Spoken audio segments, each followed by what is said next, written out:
இந்த கதை மோட்டாப்பூர் காட்டுல நடந்தது. அந்த காட்டுல நிறைய பறவைகள் வாழ்ந்துகிட்டு இருந்துச்சு. அங்க 2 பருந்தும் இருந்துச்சு, சோனு அப்புறம் மோனு. அவங்க 2 பேருமே சகோதரர்கள். சோனு ரொம்பவே அழுக்கானவன், ஆனா மோனு ரொம்ப நல்லவன். சோனு எப்பவுமே அவனுடைய உணவுக்காக நிறைய பறவைகளை கொன்னுகிட்டு இருந்தான். அப்புறம் மோனு அதே வேலைய ரொம்ப சாதாரணமா சரளமா செஞ்சுக்கிட்டு இருந்தான். சோனு அதுக்கு தேவைப்படுற சாப்பாடு தேடிக்கிட்டு காட்டுக்குள்ள போச்சு.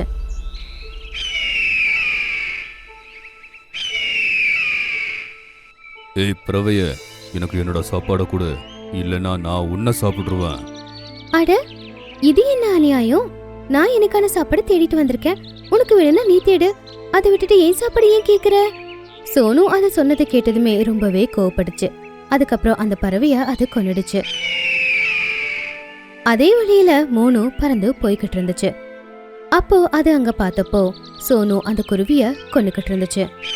அது வேகமா அங்க போய் சோனுவ அங்கிருந்து தள்ளி விட்டுருச்சு. ஏன்னா அப்பதான் தன்னுடைய சகோதரன் கிட்ட இருந்து அதோட குழந்தைங்களாவது தப்பிக்கும்னு.